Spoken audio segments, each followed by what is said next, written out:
واپس آ جانا، وہ کیفیت جو ابراہیم پر اس وقت میں تاریخ ہوئی، اسماعیل پر جو کیفیت تاریخ ہوئی، حضرت حاجرہ پر جو کیفیت تاریخ ہوئی، جو اسماعیل کے جذبات کہ بیٹے کی گردن پر چھری رکھ کر، اسماعیل کے جذبات کہ اپنی گردن پر چھری رکھوا کر جو جذبات تھے، یہ جذبات ہمارے اندر پیدا نہیں ہوتے۔ انی ارا فی المنام انی اذبحک فانظر ماذا تری یا ابت افعل ما تؤمر ستجدنی انشاءاللہ من الصابرین۔ قربانی کرنے سے پہلے 2 منٹ کے لیے رک جائیے، 5 منٹ کے لیے رک جائیے۔ قربانی کی قیمت مت لگائیے، کوئی 1 لاکھ کا لیں گے، 5 لاکھ کا لیں گے اور ایسا جانور لیں گے جس کا گوشت بانٹنے سے، غریبوں کو پہنچانے کے بعد کھانے کے لائق نہ رہے، صرف یہ ایڈورٹائز اور نمائش کے لیے بہتر ہے، کر لیجئے۔ قربانی اللہ تعالیٰ یہ نہیں دیکھتے قربانی کے ذریعے آپ کی، حج کے ذریعے یہ نہیں دیکھتے کہ آپ نے جو 2 چادریں احرام کی باندھی، کتنی سفید کتنی قیمتی ہے، اس کے اوپر کتنا عطر اور کتنی خوشبو آ رہی ہے، یہ اللہ کو لینا دینا نہیں ہے۔ اور قربانی کے وقت جانور کی قیمت اللہ کو لینا دینا نہیں ہے۔ جانور کے عیب تلاش کرنے سے پہلے اپنے عیب تلاش کرنا ہے۔ یہ دکھایا جا رہا ہے کہ جس طریقے سے ایک مسخر کیے ہوئے جانور وہ تو بے عیب ہے، میں اس جانور کے بارے میں یہ کہوں گا کہ یہ جانور تو اللہ کے قانون پر عمل کرتا ہے، انسانوں کے مسخر کر دیا گیا۔ جس طریقے سے چاہو اس کا استعمال کرو، جب چاہو ذبح کرو، گوشت کھا لو، بانٹ دو، جو کرنا ہے کر دو، اس کا خون بہا دو۔ دیکھو کس انداز میں اپنے آپ کو اللہ کی راہ میں پیش کر رہا ہے۔ اللہ کا قرب، اسے کیا حاصل ہوگا؟ موت کے بعد میں کسی جانور کو اللہ کا قرب حاصل ہوتا ہے؟ نہیں ہوتا اللہ کا قرب کسی جانور کو۔ قرب قربانی کے بعد، خون بہانے کے بعد، گوشت کھانے کے بعد بھی قرب حاصل ہو رہا ہے، تو ایک انسان ہی کو حاصل ہو رہا ہے جس نے پوری طریقے سے اپنے آپ کو اللہ کے مسخر کر دیا۔ اللہ نے حکم دیا کہ اپنے آپ کو انسان کے مسخر کر دے، اپنے آپ کو انسان کے مسخر کر دیا، گردن کو جھکا کر اپنی قربانیاں لاکھوں کروڑوں کی تعداد میں دے رہا ہے۔ بچوں کو پیدا اسی لیے کر رہا ہے کہ یہ آنے والے سال انسانوں کے حوالے کیے جائیں، اپنی قربانیاں دے۔ لیکن یہ انسان جب قربانی دیتا ہے تو 2 منٹ کے لیے رکے، 3 منٹ کے لیے ذرا قصاب کی چھری کو روک دے، یا خود قربانی کر رہا ہے تو ذرا چھری کو روک کر اپنی آنکھوں کو بند کر لے اور یہ سوچے وہ کیفیت ابراہیم نے جب اپنے بیٹے کی گردن پر چھری رکھی تھی، وہ جذبہ میرے اندر پیدا ہوا یا نہیں ہوا؟ یہ سوچے آپ۔ اس کے بعد یہ چھری آپ کے ہاتھ سے گر جائے گی، آپ کے جسم پر رونگٹے کھڑے ہو جائیں گے۔ آپ جب اس جانور کی جگہ اپنی اولاد کو رکھیں گے، آپ جب اس جانور کی جگہ اپنی نفسانی خواہشات کو رکھیں گے، آپ جب اس جانور کی جگہ شیطانیت جو جانور ہمارے جسموں کے اندر اندرونی طور پر ہم نے پال کر رکھا ہے، جس حیوان کو ہم نے پال کر رکھا ہے، جس کی قربانی آج تک ہم نے نہیں دی ہے، جب جانور کی گردن پر آپ چھری رکھیں گے ان جذبات کے ساتھ، ان کیفیات کے ساتھ، تو بعض افراد کے ہاتھ سے تو میں سمجھوں گا کہ چھری بھی گر جائے گی۔ اس بات کا پکا ارادہ کہ آنے والے سال میں جو قربانی دوں گا پاک صاف ستھرا ہو کر دوں گا۔ اسی لیے کیا فرمایا آپ لوگوں کو معلوم ہے؟ پہلے قربانی کے بارے میں سن لیجئے، لَن يَنَالَ اللَّهَ لُحُومُهَا وَلَا دِمَاؤُهَا وَلَكِن يَنَالُهُ التَّقْوَى مِنكُمْ۔ تمہارے جانور کو جو تم ذبح کرتے ہو، اس کا گوشت اللہ کو نہیں پہنچتا، بہہ کر مہریوں میں چلا جاتا ہے، راستوں میں نکل جاتا ہے، بہہ جاتا ہے، اور گوشت تم کھا کر ختم کر دیتے ہو، اللہ کو نہیں پہنچتا یہ گوشت، تقوی پہنچتا ہے اللہ کو۔ تقوی کیا ہے؟ اللہ کے بتائے ہوئے راستے کے مطابق زندگی گزارنا۔ کل ایک شعر میں نے علامہ اقبال کا پڑھا، ایک مرتبہ پڑھتے ہی مجھے یاد ہو گیا، بڑا پیارا لگا مجھے شعر۔ دیکھیے آپ کہتے ہیں کہ دین کافر، غور و فکر، تدبیر و جہاد۔ دین سے مراد قرآن پڑھنا، نماز پڑھنا نہیں ہے، دین طریقے کو کہتے ہیں، آپ یاد رکھیے۔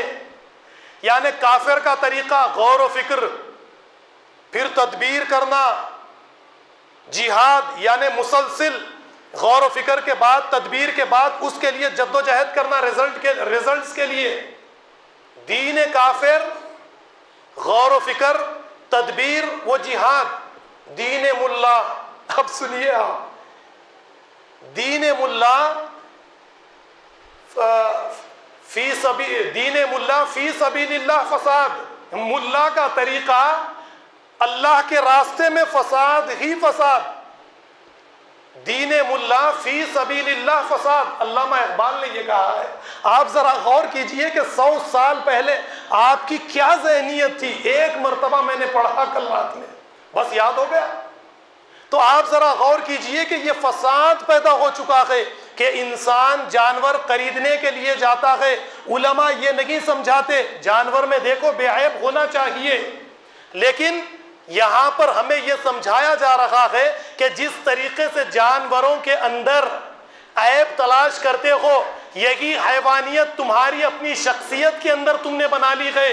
اس حیوانیت کی قربانی، اسے تلاش کرنا، اسے ٹٹولنا، اپنی شخصیت سے نکال کر باہر پھینکنا اور بے عیب ہونا، تو اس کے بعد بے عیب جانور کی قربانی دینا، اپنے اندر سے حیوانیت کو نکالنا بھی تو ایک قربانی ہے، ایک جہاد ہے۔ علماء اس طرف ہماری کبھی ذہنیت لے کر دیکھی جاتی۔ 2-3 منٹ کے لیے رک جائیے، پھر وہ جذبات، وہ کیفیت اگر آپ کے اندر پیدا ہو جائے، قربانی دے دیجئے۔ اللہ نے فرمایا نہیں پہنچتا، اللہ کے یہاں پر جو چیز پہنچتی ہے وَلَٰكِن يَنَالُهُ التَّقْوَىٰ مِنْكُمْ، وہ ہے تمہارا تقویٰ۔ قربانیاں دے کر کئی سال سے قربانیاں چل رہی ہیں، کتنے ایسے اشخاص ہیں ہماری اپنی بستی سوسائٹی میں متقی، بتائیے ہے؟ کہیں پر نظر آتے ہیں چراغ لے کر ڈھونڈیں، برا مت مانیے میری بات کا۔ کمپٹیشن لگا ہے، نمائش لگی ہے، جانور بڑے سے بڑا لیا جائے۔ حج کے مسئلے میں نمائش لگی ہے، فوٹوਆਂ واٹس ایپ پر، اسٹیٹس پر، فیس بک پر، انسٹاگرام پر، حج کے لیے احرام کی 2 چادریں میں نے باندھ لیے۔ اس کو کیا آپ نے اور میں نے کفن سمجھ کر باندھا ہے؟ یہ باندھنے کا کبھی مقصد بھی جانا ہے آپ نے؟ حضرت ابراہیم علیہ السلام کے دور میں زیادہ تر غریبی اور غربت تھی، اس وقت میں ایسے ہی کپڑے لوگ پہنا کرتے تھے۔ زیادہ تر لوگوں کے یہاں پر پہننے کے لیے کپڑے، قیمتی کپڑے نہیں ہوا کرتے تھے۔ 2 غیر سلی ہوئی چادریں لوگ اپنے جسموں پر ڈال لیا کرتے تھے۔ یہ اس بات کا اعلان ہے کہ وقت قوم کے یعنی بالدار لوگوں کے لیے کہ ایسا وقت آئے گا قوم کے مسئلے میں کہ غربت کی طرف ملت جا رہی ہے، تو یہ اپنے آپ کو قیمتی کپڑوں سے ہٹا کر 2 معمولی چادروں کے اندر بھی لا سکتے ہیں۔ قوم کے لیے اپنے مال کو قربان، ملت کو بنانے کے لیے اپنے مال کو قربان کر سکتے ہیں۔ ایک آیت سورہ حج کی میں نے قربانی کے موقع پر قربانی کو لے کر آپ کے سامنے رکھی۔ حج کی حقیقت کو جاننا ہے، طواف کر لیے، کنکریاں مار لیے، قربانی دے دیے، بال مڑا دیے، ہو گیا طواف۔ زمزم کا پانی لا کے بانٹ دیے، اجوا کھجور وغیرہ وغیرہ لا کے زبردست اس بات کا اظہار کر دیا کہ ماں کے پیٹ سے ابھی پیدا ہو کے میں آ گیا، بس ہو گیا میرا کام۔ اللہ تعالیٰ نے حج کے بارے میں سورہ بقرہ کی آیت کو یاد رکھیے، آپ فرمایا الحج اشہر معلومات فمن فرض فیہن الحج فلا رفث ولا فسوق ولا جدال فی الحج۔ حج کے مہینے تو متعین ہے، خبردار جو کوئی ان مہینوں میں حج کرنے کا ارادہ کر لے، اس کے لیے ضروری ہے کہ وہ حج کے دوران اور اپنی ساری زندگی فلا رفث، فحش قسم کی باتیں اپنی زندگی میں کبھی نہیں نکالے گا، ولا فسوق، لڑائی جھگڑ یعنی گناہ کا کوئی کام نہیں کرے گا۔ فاسق، میں نے اس سے پہلے آپ کے سامنے بتایا، عربی میں فاسق اس میوے یا اس پھل کو کہتے ہیں جس میں کوئی پرندہ چونچ مار کر سوراخ کر دیتا ہے، تو یہ اسکن ہی کے اندر پکتا ہے، یہ اپنے چھلکے اپنی اسکن کے اندر پکتا ہے۔ جب اس کی اسکن کو پھاڑ دیا جائے، خراب کر دیا جائے، جیسے آم تو یہ نہیں پکتا ہے۔ تو فاسق انسان جو ہے یہ جب اللہ کی وحی سے اور حقائق سے بے دین روح داری کو یہ لے لیتا ہے، ڈھانچے کے اعتبار سے ساری چیزوں کو قبول کرتا ہے، روح کے اعتبار سے ساری چیزوں کو چھوڑ دیتا ہے، تو وہ قرآن جس طریقے سے اس کی شخصیت بنانا چاہتا ہے اس طرح کی اس کی شخصیت نہیں بنتی ہے۔ یہ جانور کے گلے پر چھری رکھتا ہے، بسم اللہ اللہ اکبر کہہ کر قربانی دے دیتا ہے، حج کرتا ہے، عمروں پر عمرے کرتا ہے، لیکن شخصیت کو قرآن کے مطابق نہیں بناتا ہے، اللہ کی وحی کے مطابق اپنی شخصیت کو تیار نہیں کرتا ہے، اسے کہتے ہیں فاسق۔ فرمایا ولا فسوق ولا جدال، اور حج کے دوران لڑائی اور جھگڑا نہ کرے۔ قرآن کے آخر میں ایک تو یہ کہا گیا کہ دیکھو اپنے ساتھ اے حاجیوں اپنا توشہ رکھ لو واتقوا، اور آگے فرمایا بہترین توشہ تو تقوی ہے۔ حج کو لا کر پھر تقوی کے ساتھ جوڑ دیا، روزے کو لا کر تقوی کے ساتھ جوڑ دیا، نماز کو لا کر شخصیت کے ساتھ جوڑ دیا، ان الصلاۃ تنہی عن الفحشاء والمنکر، روزے کو لا کر بتا دیا لعلکم تتقون، حج کو لا کر بتا دیا واتقون یا اولی الالباب فإن خیر الزاد التقوی واتقون یا اولی الالباب۔ ذرا غور کیجئے، یہ ساری چیزیں نکل کر، یہ ساری عبادات نکل کر آپ کی اپنی شخصیت، آپ کے اپنے کردار، آپ کے اپنے اخلاق کو آپ کے اپنے اخلاق سے آ کر جڑ جاتی ہے۔ تو میں نے آپ کے سامنے باتیں کیا رکھی؟ یوم ترویہ، رویوں کے اوپر غور اور فکر کرنا کہ میں نے میری جو فکر ہے، میرا جو نظریہ ہے سوسائٹی کے اندر زندگی گزارنے کا، یہ رویہ سوسائٹی کے لیے فائدہ پہنچانے والا ہے یا غیر فائدہ مند ہے، یا سوسائٹی کے اندر جس طریقے کی میں زندگی گزارتا ہوں یہ میری زندگی لوگوں کے لیے فائدہ پہنچانے والی ہے یا نقصان دہ ہے۔ اپنے رویوں پر غور اور فکر کرنا، اور اس کے بعد میں 9 تاریخ کو یعنی یوم عرفہ کے دن معرفت حاصل کرنا، جس طریقے سے حضرت ابراہیم علیہ السلام نے معرفت حاصل کی، اور یوم النحر 10 ذی الحج کی تاریخ کو لے جا کر اپنے بیٹے کو لٹا دیا قربانی دینے کے لیے۔ یہ سارے کام 1 ذی الحج والفجر ولیال عشر۔ اب میں نے حدیثوں کو یعنی اس کی تفسیروں کو ہٹا کر اس طریقے سے تفسیر کرنے کی کوشش کی ہے، تشریح کرنے کی کوشش کی ہے آپ کے ساتھ۔ یہ ساری چیزوں کو ہٹا کر آپ اور میں، مجھے اور آپ کو اپنی اپنی شخصیات کو اس کے سامنے لا کر کھڑا کرتا ہے۔ 1 تاریخ سے ناخن بال قربانی دینے والے نہ کاٹے، 9 تاریخ کا روزہ 1 تاریخ سے لے کر 9 تاریخ تک، یہ تو ضعیف حدیث ہے، صحیح 9 تاریخ کا روزہ رکھنا ہے۔ اب یہاں پر دیکھیے آپ اور مجھے کرنا یہ ہے کہ 1 تاریخ سے ہماری اپنی شخصیت کو ہمیں ٹٹولنا ہے،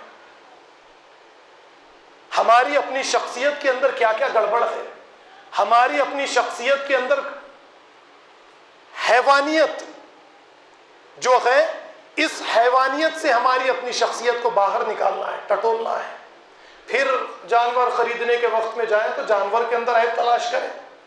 اگر شخصیت کے اندر کے عیوب کو باہر نکالنے میں کامیاب نہ ہوئے، میں تو یہ کہوں گا کہ جس طرح رمضان کے موقع پر میں نے کیا بات آپ کے سامنے رکھی، روزہ مسلمانوں پر فرض نہیں ہے، روزہ مومنوں پر فرض ہے۔ اس کے لیے دلیل کیا دی؟ یا ایھا الذین آمنوا کتب علیکم الصیام کہا، ایمان والو تمہارے اوپر روزے فرض ہے، مومنوں مسلمانوں نے ہی کہا۔ تو جو روزہ رکھ کر جھوٹ بولنا نہ چھوڑے، غیبت کرنا نہ چھوڑے، اپنی شخصیت کو قرآن کے مطابق نہ بنا سکے، روزہ رکھ کر بھوکا اور پیاسا رہ کر اسے کچھ حاصل ہونے والا نہیں ہے۔ تو ٹھیک یہی معاملہ حج کا اور قربانی کا ہے کہ جو شخص قربانی تو دے لیکن اپنی شخصیت کے اندر جو جانور، جو حیوانیت ہے، اس سے اپنی شخصیت کو صاف ستھرا نہ کرے تو پھر اس کی قربانی کی بھی اللہ کو کوئی ضرورت نہیں ہے، جو سورہ حج کی آیت میں لن ینال اللہ لحومھا کہہ کر بتایا گیا۔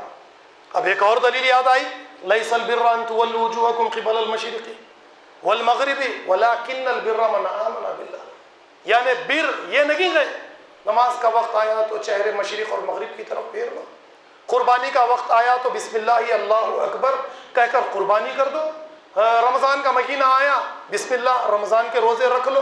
نیکی یہ ہرگز اسلام اسے نیکی تسلیم کرتا ہی نہیں ہے۔ نیکی کیا ہے؟ فَإِنْ آمَنُوا بِمِثْلِ مَا آمَنْتُمْ بِهِ فَقَدِ اهْتَدَوْا۔ تمہیں ایمان لانا ہے صحابہ کے ایمان کے جیسا، تو میرا زیادہ تر زور انہی باتوں پر ہوا کرتا ہے۔ پہلے شخصیت کو تبدیل کر لے، جو شخصیت اللہ رب العالمین بنانا چاہتے تھے اس کے مطابق اپنی شخصیت کو بنا لے، قربانی دیجئے، اس کے بعد میں موت بھی آ جائے تو اللہ اس قربانی کے ذریعے ہماری مغفرت فرما دیں گے۔ شخصیت کو تبدیل کیے بغیر ساری زندگی قربانی دیں گے، اللہ رب العالمین آپ کی قربانی کو کبھی قبول نہیں فرمائیں گے۔ کوشش کیجئے اس سال شخصیت کو تبدیل کریں گے، شخصیت کو اللہ کی وحی سے جوڑیں گے، اللہ کی وحی کے مطابق بنائیں گے۔ وہ جذبات و کیفیات جو ابراہیم اسماعیل ہاجرہ پر آج سے کئی ہزار سال پہلے پیدا ہوئی تھی، یہ جذبات، یہ کیفیات ہم قربانی دینے سے پہلے اپنے اندر پیدا کریں گے۔